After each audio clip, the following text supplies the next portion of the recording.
नमस्कार दोस्तों, स्वागत है आपका ट्रिकी हिमाचल यूट्यूब चैनल पे। आज की इस वीडियो में आपको वेदों को याद करने के लिए शॉर्ट ट्रिक बताई जाएगी। आज का हमारा topic exam point of view से काफ़ी इम्पोर्टेंट है। वीडियो के पार्ट 2 में आपको वेदों से संबंधित जितने भी क्वेश्चन हैं वो सारे के सारे आपको ईजी वे में और शॉर्ट ट्रिक के साथ बताए जाएंगे। तो आज की वीडियो शुरू करते हैं। तो वेदों को याद करने के लिए जो हमारी ट्रिक है वो है सारी आयु। तो सारी आयु जो है उससे हम वेदों के नामों को याद कर सकते हैं।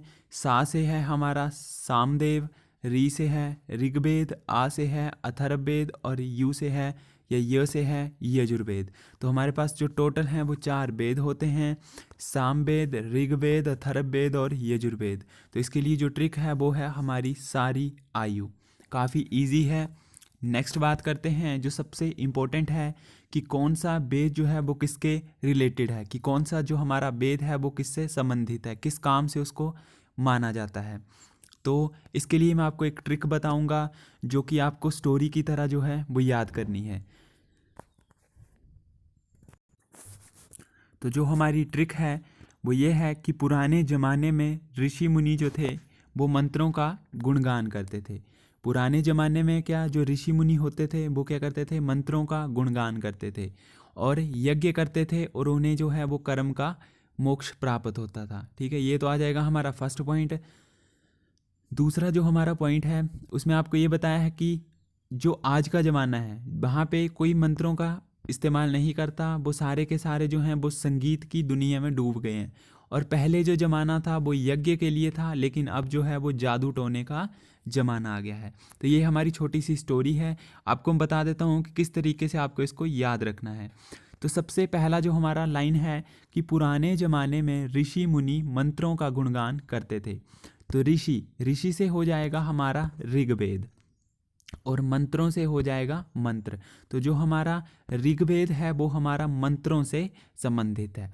और बात करते हैं पुराने, तो पुराने से आ जाएगा कि ऋग्वेद जो है वो हमारा सबसे पुराना वेद है। तो आपके 2 क्वेश्चन बन जाते हैं कि ऋग्वेद किस काम से संबंधित है, वो हो जाएगा हमारा मंत्र, और ये नया है या पुराना है। तो ऋग्वेद जो है वो हमारा सबसे पुराना वेद है।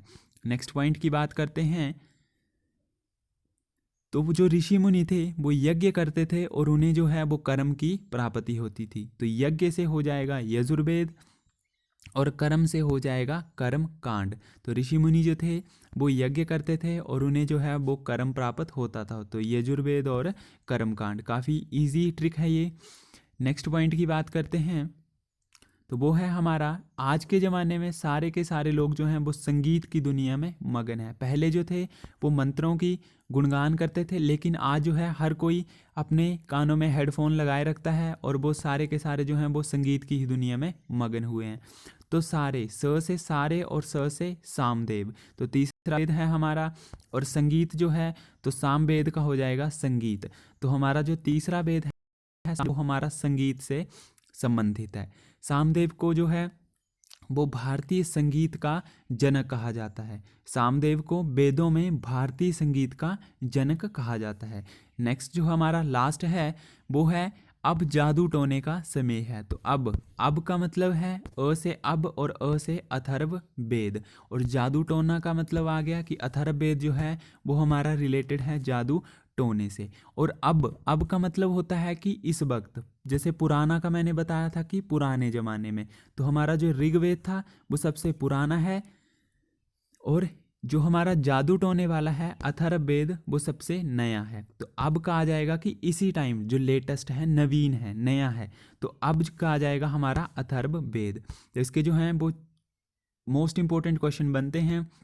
मैं एक बार फिर से इसको रिपीट करता हूँ। ऋषि का आ जाएगा हमारा ऋग्वेद और ये संबंधित है मंत्रों से, और ये सबसे पुराना वेद है।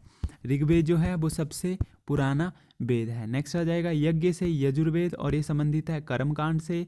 सारे से आ जाएगा सामदेव और ये संबंधित है संगीत से। और अब से अथर्ववेद और ये संबंधित है जादू टोने से। और अब का मतलब है कि लेटेस्ट, तो ये आ जाएगा हमारा नवीन। तो हमारा जो नया वेद है वो है हमारा अथर्ववेद। अगर आपको हमारी वीडियो अच्छी लगी है तो वीडियो को लाइक करें, शेयर करें और हमारे चैनल को सब्सक्राइब करें। धन्यवाद।